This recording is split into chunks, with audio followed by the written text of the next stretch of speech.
The first day of school is always the best. It's back to the books at Vancouver Public Schools, from elementary to high school. It's the first day frenzy. Just as kids hit the hallways, bus drivers are back on the road. What they're doing to keep kids safe. A special delivery from firefighters at 2 Vancouver schools. The school supplies they dropped off, and it's not just pencils and paper.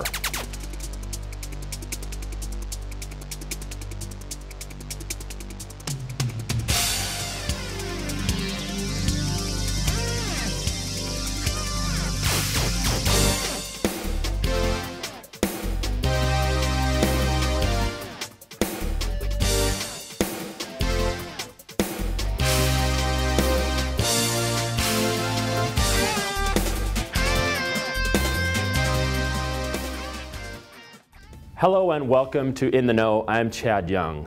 With some nervousness, excitement, and just a little bit of rain, students and faculty return to Vancouver classrooms. The start of the school year is always a rush for administrators, teachers, parents, and most of all, kids.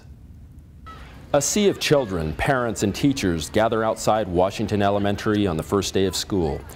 Washington doesn't use buses, so children line up outside school before the bell, waiting to walk into their classrooms. Then, teachers lead them inside for their first lessons of the year, as anxious parents say goodbye. Good to see you. Good morning. Good morning. For many students, it's the first day at a new school. That's also true for Principal Sean McMillan. After 7 years at Houck Elementary, Principal McMillan is getting to know a new batch of students.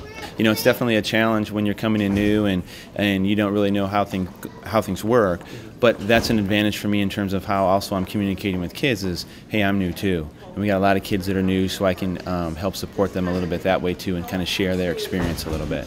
Relating to the children is how McMillan helps calm those first day jitters. You know, I always just try to strike up just regular conversations with kids and nothing that's really about school. How's it going? I like your shoes. Did you see that game last night? You know, just kind of ease into some conversation like that. And then, you know, then usually that will roll into if there's something that's going on that we can help them out with. But I just like to have just casual conversations, whatever I can do to get to know them on a personal level. Kimberly Gonzalez, along with her dog Duke, dropped her 2 children off at Washington and is ready for the year to begin. I get a free day. As Kimberly and Duke adjust to an empty house, she says her kids are making an adjustment too. And then waking up that hour earlier from summertime, and then going to bed a little bit later, being anxious for school the next day, so I'm sure they'll be tired, hungry right when they get home. By bus and by car, students at the Vancouver School of Arts and Academics arrive excited for another year. They're greeted at the front door and then get their new class schedule. After that, the middle and high schoolers connect with friends and get ready for the first bell. Of course, teachers and students are excited about the new school year, but so too are the people behind the scenes. Superintendent Steve Webb made it to 5 schools on the first day of class. Orion Ludlow reports it was a morning of smiles and handshakes. Good morning. Good morning. How are you? Awesome. The children may not know exactly who he is, but Superintendent Steve Webb wants them to know he cares about their education. That's why he and other school leaders make personal visits to every school in the district on the first day of classes. Welcome back. Thank you so much. An exciting day. Absolutely. Scheduled pickup. The morning started early with Superintendent Webb visiting with high school students at Fort Vancouver High School. Like most days in a high school, it was loud, busy, and full of energy. Students got their schedules, and teachers pointed them towards the right classrooms. Then, it was on to Sacagawea Elementary. Thank you. It sure seemed like the end of summer with the rain falling outside, but that couldn't dampen the enthusiasm inside. Welcome to your classrooms. Get to know your new friends and your teachers. After morning announcements, Superintendent Webb gives one last hello. Good morning, boys and girls. Have a great first day. And with that, the day and the school year are off and running. To the students, he may seem like just another grown-up. Awesome. Are you excited to be at school? Uh-huh. Yeah, third grade? But staff members seem to appreciate the effort to say hello, show his support, and get the school year started on a positive note. Well, thank you for stopping Yeah, by. you have a great Thank you, first I school year. will. Okay. This is fourth grade. Students and staff at Jason Lee Middle School are starting the year under a new roof. Starting in June, workers took down the old roof and started putting up a new one. As you can see, the work isn't quite done yet, but it's scheduled to be finished by mid-October. The principal at Jason Lee tells us that the roofing company and district maintenance teams are working closely together to make sure the construction has as little impact as possible on the students inside. As school starts, we have an important reminder. Speed zones are being enforced near schools and the limit is 20 miles per hour. Police are doing special sweeps in September and tickets are expensive. They run anywhere from $189 to $353. Of course, the best reason to drive slow is student safety. More than 24 children will have school supplies this year thanks to the generosity of a Vancouver couple. As Helen Raptis explains, the donation is not just a big deal for the kids in school, but also for the people who made it happen.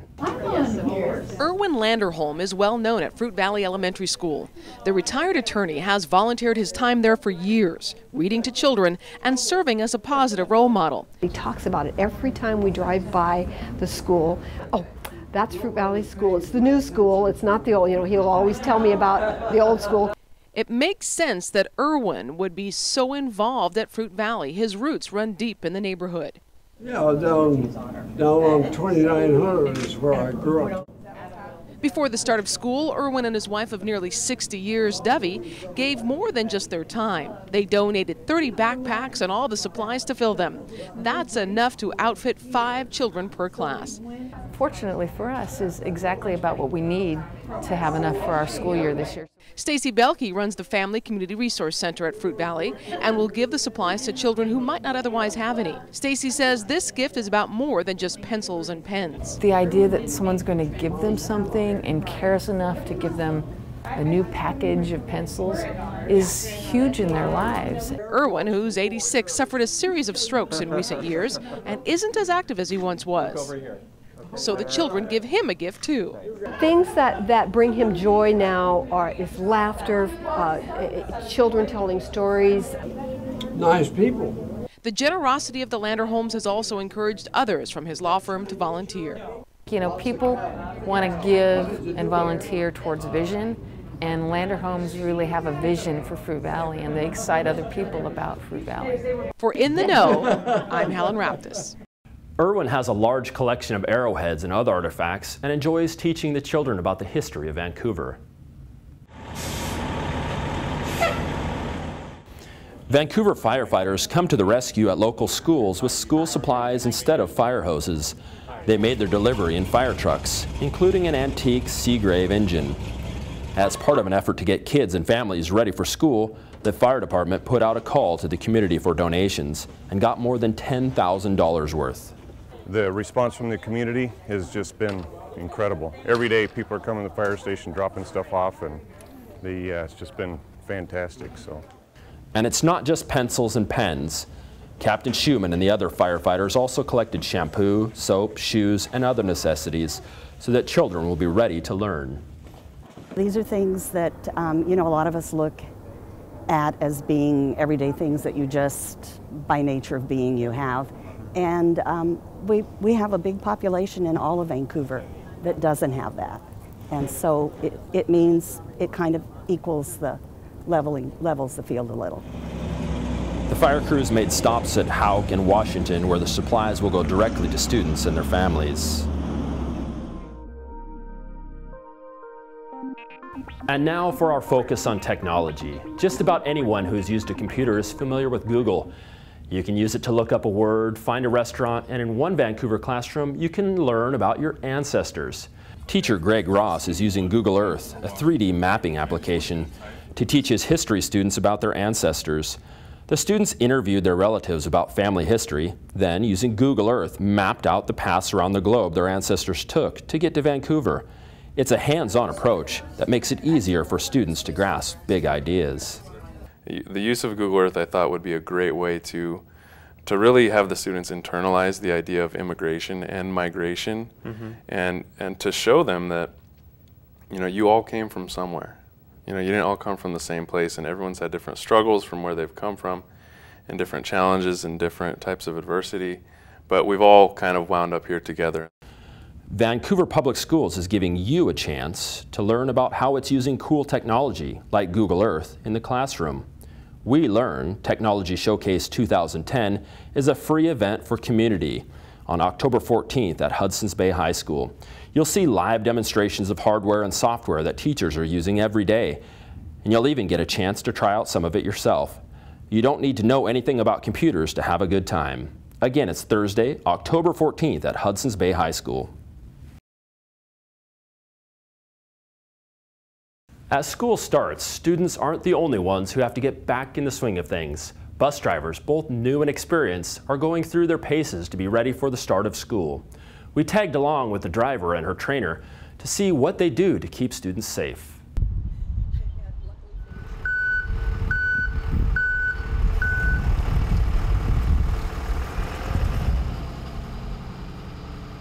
We really go to great lengths to make sure that our behind-the-wheel trainers are trained properly, and that most all of the trainees that we have probably 13 lessons that they all go through behind the wheel, and those are about 4 hours each day that they come in to do those lessons.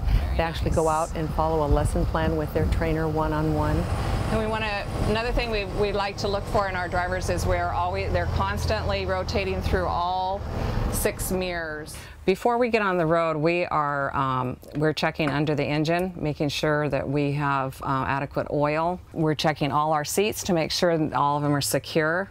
We're checking all of our emergency roof hatches. We open and close all our emergency exits and make sure all our buzzers work. On the exterior of the bus, we're checking our tires for tread wear. We're checking for that they're properly inflated, that sort of thing. We're checking all exterior lights, and then we're again making sure that emergency exits can be accessed from the outside.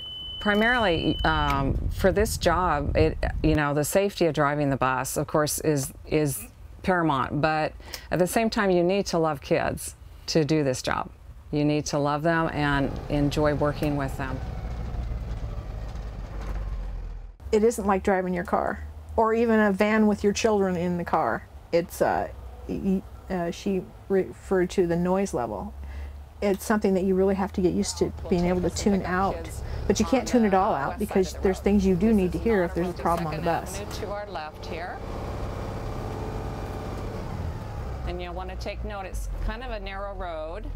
After each route, they do a post-trip checking for leftover students. We don't want any students left on board our buses, and they check after every route. And so then when they're here at the middle of the day or the end of the day, they do the same thing again every time. And it's very important that the public realizes everything we do is around safety, and a lot of that is due to the training that we try to provide for everyone.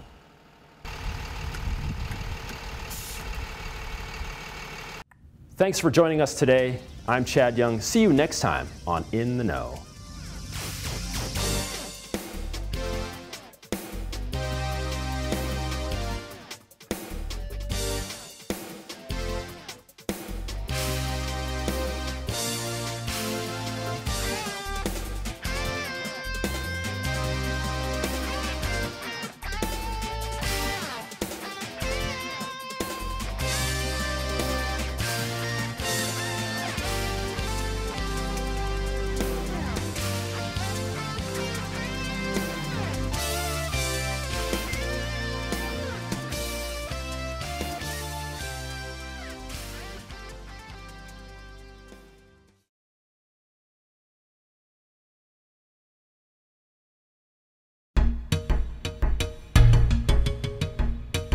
Did you know students involved in extracurricular activities are more likely to stay in school, get higher grades, and move on to college? Vancouver Public High School students participate in 20 different sports, plus band, choir, dance, and other after-school activities. That means the learning doesn't stop just because the bell rings. Vancouver Public Schools.